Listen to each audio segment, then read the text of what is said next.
생활방역체계 생활 속 거리두기는 코로나19가 장기화될 것으로 예상됨에 따라 신종감염병의 확산을 차단하고 방역을 지속하면서도 일상생활과 사회적, 경제적 활동을 영위해 갈 수 있는 균형점을 찾아가는 새로운 일상입니다.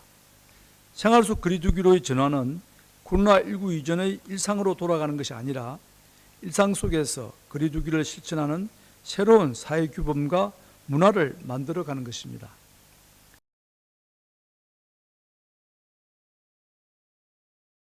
정부는 오늘 국무총리 주재의 중대본 회의를 개최하여 생활 속 거리두기 추진 방향 및 계획을 논의하였습니다.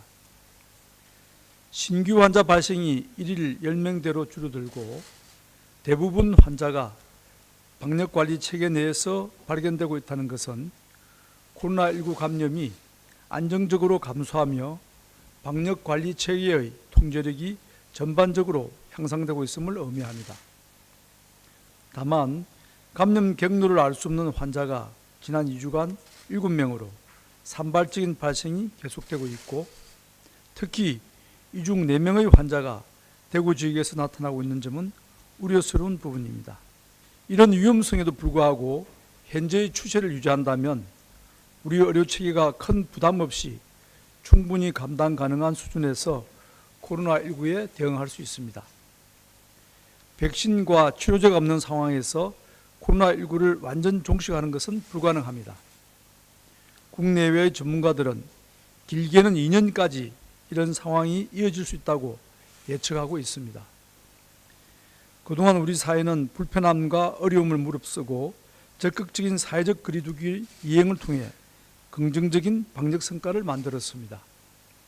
이제 이러한 경험과 성과를 바탕으로 멈춰진 우리의 일상과 사회 경제 활동을 다시 재개하면서 코로나19 방역을 함께 달성하는 새로운 일상을 시작할 시점에 이르렀습니다.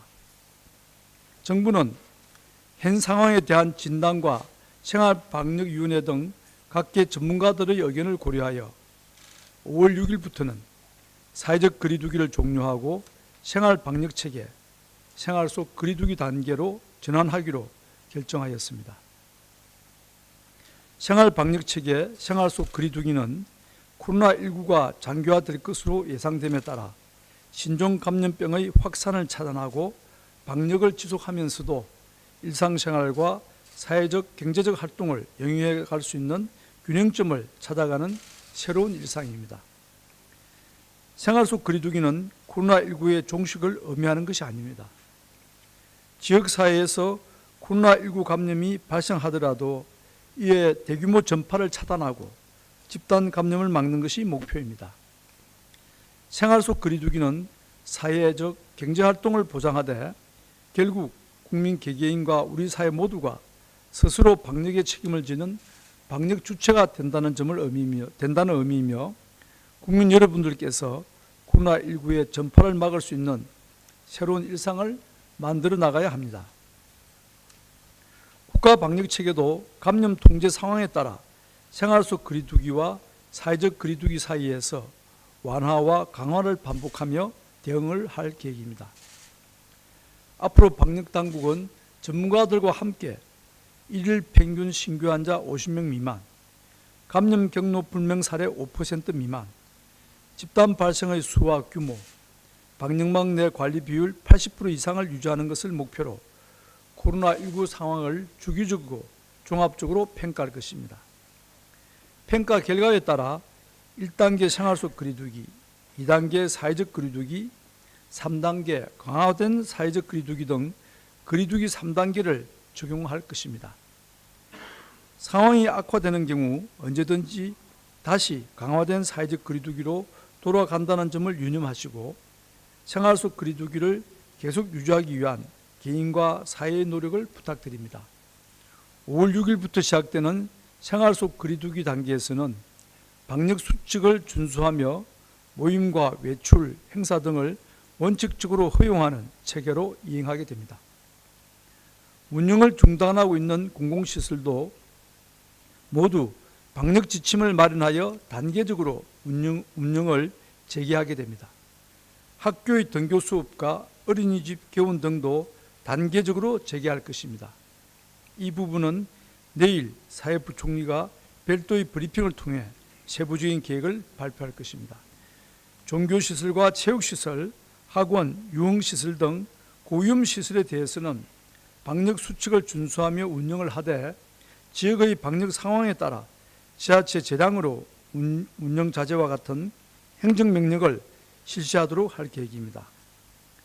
정부는 생활 속 거리두기를 실천하기 위해서 지금까지 개인의 생활 방역을 위한 5대 기본수칙과 4대 보조수칙, 집단의 생활 방역을 위한 집단 기본수칙을 제시하고 보조수칙으로 31개 유형별 세부 지침을 제시한 바 있습니다. 개인 방역의 기본수칙은 아프면 3, 4일 집에 머물기, 1, 2m의 거리두기, 손 씻기와 기침 예절, 주기적인 환기와 소독 등 코로나19의 전파를 막기 위한 일상 속 행동 요령을 제시하고 있습니다. 집단 방역의 기본 수칙은 회사나 교회 등의 공적, 사적 공동체 내에서 방역 관리자를 지정하고 집단 내에서 다수가 증상이 나타나는 경우 보건소에 연락하는 등 집단 감염을 차단하기 위한 행동 요령을 제시합니다. 또한 12개 부처에서 마련한 31개 분야의 세부 지침은 국민 여러분의 일상의 삶을 꼼꼼히 망라하기 위해 직장, 식당, 상점, 영화관 등 흔하게 접하게 되는 31개의 세부 장소별로 이용자와 관리자가 준수해야 하는 방역 지침을 담고 있습니다. 각 수칙들은 매우 간단해 보이지만 방역 당국이 수차례에 걸친 전문가 회의를 통해 코로나19 예방에 가장 효과적인 대응 요령들을 핵심적으로 추려내어 구성한 수칙들입니다. 일상에서 실천하기가 쉽지 않으므로 국민 여러분들께서는 각 수칙들을 잘 숙지하시어 일상 속 실천을 위해 노력해 주시기를 부탁드립니다. 생활 방역 지침은 그동안 각 부처별로 국민 여러분과 관계자들의 의견을 수렴하고 생활방역위원회의 검토를 거쳐 최종 확정한 것입니다. 이후에도 계속 국민들의 의견을 수렴할 것이며 현장 상황에 따라 계속해서 수정, 추가될 것입니다. 생활 속 거리두기는 우리가 일상적으로 누리던 많은 것들에 제약을 가할 것이며 처음 시도하는 과정에서 여러 시행착오를 겪게 될 가능성도 높습니다.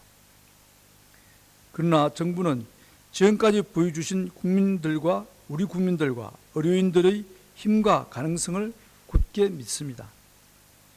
지난 3개월간 위기의 순간도 있었지만 우리 모두가 함께 노력한 덕분에 점점 더 코로나19로부터 안전한 사회로 나아가고 있습니다. 지금까지처럼 우리가 힘을 합쳐 함께 노력한다면 대한민국은 코로나19를 막아내면서 일상생활과 경제활동을 영위해 나가는 새로운 미래를 달성할 것입니다.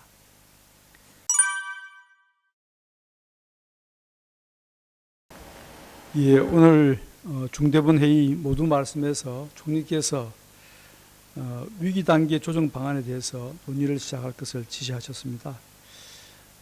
저희들 방대본이나 중수본에서는 현재의 그 국내 상황을 좀 더 지켜볼 필요가 있다고 생각합니다. 우선 지난 3일 전이죠. WHO가 4월 30일 코로나19 긴급위원회에서 국제 공중보건위기 상황을 현 상태 위기 상황을 유지하는 것으로 결정을 했습니다. 그 점도 저희들은 참고를 할 것이고요. 그리고 우리가 자체적으로 지금 내세우고 있는 지표는 감염원이 확인되지 않은 감염 사례가 얼마나 되는지, 또 신규 확진 환자 수가 매일 얼마 정도 나오는지, 그리고 특히 저희들 좀 염두에 두고 있는 것은 4월 말에서 5월 초 사이에 있었던 장기간의 연휴 기간 동안에 많은 국민들의 이동이 있었기 때문에 그 국민들의 이동의 결과 과연 새로운 신규 환자가 추가적으로 발생하지 않을 것인지 등을 면밀히 좀 주시를 하고 있습니다. 그래서 연휴 기간이 끝나고 난 뒤, 일정 기간이 끝나고 난 뒤 환자의 발생 상황이라든지 감염 경로할 수 없는 신규 확진자의 발생 건수 등을 종합적으로 검토해서 방대본과 그리고 또 전문가들과 긴밀히 상의해서 위기 단계 조정을 검토하도록 그렇게 하겠습니다.